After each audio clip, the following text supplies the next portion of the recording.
আসসালামু আলাইকুম। Recipes by village ফুডের সবাইকে স্বাগতম জানিয়ে শুরু করছি। আজ আমি আপনাদেরকে তৈরি করে দেখাবো খুবই মজাদার ম্যাঙ্গো লাচ্ছি। চলুন দেখে নিই কীভাবে তৈরি করতে হয়। আর আমার চ্যানেলে নতুন হয়ে থাকলে প্লিজ চ্যানেলটি সাবস্ক্রাইব করে সঙ্গেই থাকবেন নতুন নতুন ভিডিও পাওয়ার জন্য। উপকরণ কি কি লাগছে বলে দিই। আম 2টা কেটে ছোট ছোট টুকরো করে নিয়েছি, 1 কাপ মিষ্টি দই, 2 কাপ তরল দুধ। দুধটা আমি আগে জাল করে ঠান্ডা করে নিয়েছি।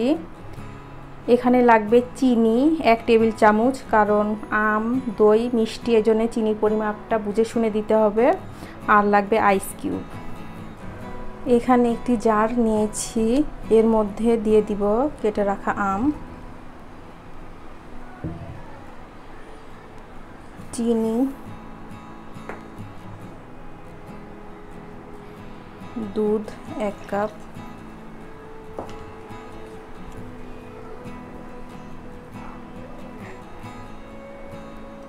দই,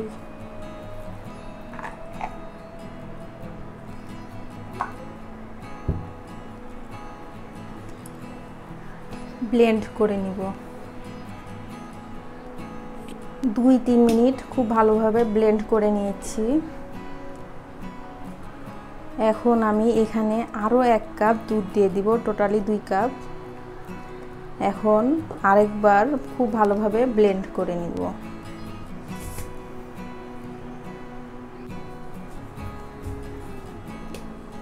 দ্বিতীয়বার ব্লেন্ড করে নিয়েছি, দেখতেই পাচ্ছেন কত সুন্দর হয়েছে। এখন আমি আপনাদেরকে পরিবেশন করে দেখাবো।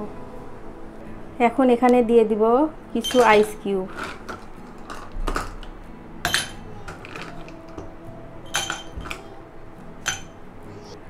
আমি যে পরিমাণে লাচ্ছি তৈরি করেছি তাতে 4 জনকে সার্ভ করা যাবে।